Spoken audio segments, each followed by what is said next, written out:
በቂ ዝግጅት ሲያደርጉ ቢቆዩም አሜሪካና እስራኤል ድንገት ሳይታሰብ በኢራን ላይ ከፈቱት ጥቃት ዛሬ ድፍን ሳምንት ሆኖታል። ኢራንም ወዲያው የአጸፋ እርምጃ መውሰድ በመጀመሯ ግጭቱ ወደ ሙሉ ደረጃ ጦርነት አድጓል ልንለው እንችላለን። አሁን እንደሚሰማውም የትራምፕ አስተዳደር የቴህራን መንግስት ተቃዋሚዎችን እስከ አፍንጫቸው በማስታጠቅ ጦርነቱ በምድር ኃይል ጭምር እንዲካሄድ ቆርጠው ተነስተዋል። ይህ ጦርነትና በዓለም ላይ እያመጣ ያለውን የኢኮኖሚ ምስቅልቅል የተመለከተውን የዜና ትንታኔ ግርማይ ከበደ አዘጋጅቶታል። ምስለ ሀሺም እንደሚከተለው ታቀርበዋለች። ከአንድ ሳምንት በፊት አርብ ነበር ሶስተኛው ዙር የኢራን የኒውክሌር ድርድር በአበረታች መንገድ ተጠናቀው ለአራተኛው ቴክኒካዊ ንግግር ቀጠሮ መያዙን የኦማን አደራዳሪዎች የነገሩን።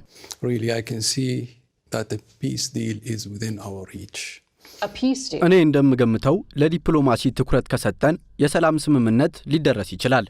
አዎ አልጠራጠርም። አንዳች የሰላም ስምምነት መድረሳችን አይቀርም።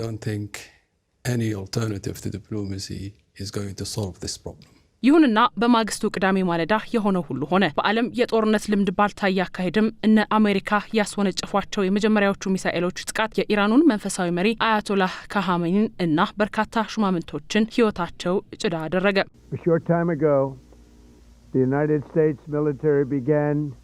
Major combat operations in Iran.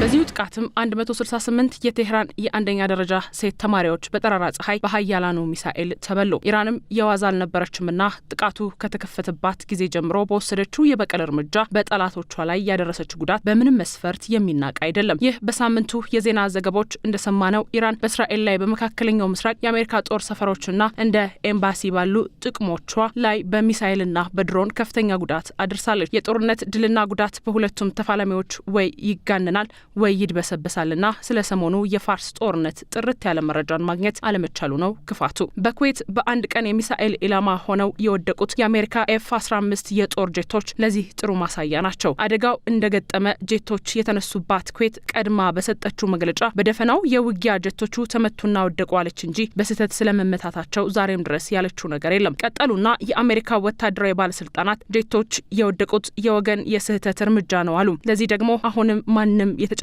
ማስረጃ ማቅረብ አልቻለም። ይሁን እንጂ የሩሲያ የአየር ውጊያ ተንታኞች ኩዌት የታጠቀቻቸውን የመሳሪያ አይነት በመጥቀስ ጉዳቱ ሊደርስ የቻለው በሙቀት አነፍናፊ የኢራን ሚሳኤሎች እንጂ በኩዌት አለመሆኑን መናገር ይዘዋል። የፔንታጎን ባለስልጣናትም የጥቃት አፈጻጸሙን መርምረን ለህዝብ ይፋ እናደርጋለን ቢሉም እስካሁን ያሉት ነገር የለም። በተረፈ አሜሪካ በዚሁ ሳምንት 7 የኢራን የጦር መርከቦችን በሚሳኤል መታ አስመጣለች። በተለይም በህንድ ውቅያኖስ ስሪላንካ አቅራቢያ የነበረች ተዋጊ መርከብን ከባህር ሰርጓጅ መርከብ በተተኮሰ ቶርፒዶ ሚሳኤል የመታችው አሜሪካ የኢራኗን መርከብ ከ148 የባህር ወለድ ወታደሮች ጋር እስከ ወዲያኛው ሸኝታቸዋለች። ጦርነቱ እንዲህ ተጋግሎ በከረመበት ሰሞን ደግሞ ኢራን መንፈሳዊ መሪው አያቶላህ ካሃሜኒ ተኪ ለመምረጥ በድብቅም ቢሆን ከላይታች ስትል ብትከርምም እስካሁን ማን መንፈሳዊ መሪው ይተካል የሚለው ጥያቄ በእንጥልጥል እንዳለ ነው። ከኢራን ውጪ ጭምር የ300 ሚሊዮን የሺኦ ሙስሊሞች መንፈሳዊ መሪው አያቶላህ ካሃሜኒ ቀብርም እስካሁን አልተፈጸመም። የፋርሱ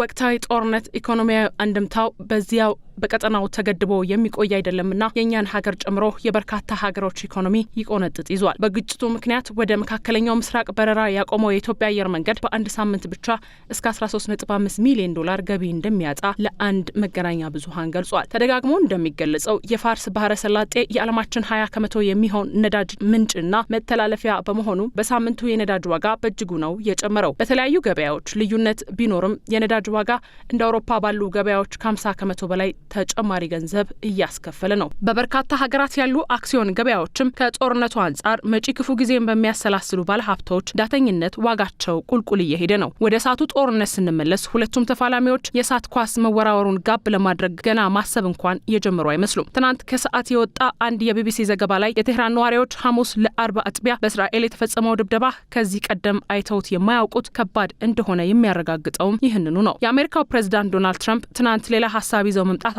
ተሰማ እንጂ ሀገራቸው አስፈላጊ ከሆነ እግረኛ ወታደሮች እንደምታዘምት ሲዝቱ ነበር። አሁን ቴህራን ያላት የጥፋት መሳሪያ ሁሉ በመውደሙ እግረኛ ወታደሮችን ማዝመት አያስፈልግም እያሉ ነው። We're destroying more of Iran's missiles and drone capability every single hour, knocking them out like nobody thought was possible. We have the greatest military anywhere in the world. Their Navy is gone.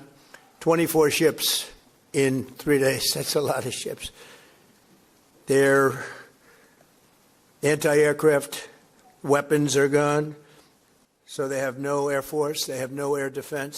ሌሎች ዘገቦች በፊናቸው አሜሪካ የኢራን መንግስት ባላንጣ የሆኑትንና ከኢራን ህዝብ 10% ድርሻ ያላቸው ኩርዶችን እስከ አፍንጫቸው አስታጥቃ በቴህራን ላይ ለማዝመት ዝግጅት እየጨረሱ ነው ተብሏል። ኢራን በፊናዋ ለየትኛውም የአሜሪካና እስራኤል ጥቃት አልንበረከክም፣ የጦር መጋዘኖቼ ገና ሙሉ ናቸው እያለች ነው። የኢራን ጦር አደረጃጀት እያንዳንዱ ጦር ክፍል ራሱን ችሎ እንዲዋጋ ተደርጎ የተዋቀረ በመሆኑም ኢራን ለአሁኑ ጥቃት በቀላሉ እጅ እንደማትሰጥም አንድ የሩሲያ ቱዴይ ዜና ትንታኔ ያስረዳል። በድብቅ ያስቀመጧቸውን ሚሳኤሎችና ድሮኖችም ለረጅም ጊዜ ሊያግደረድራት እንደሚችል ነው የሚነገረው።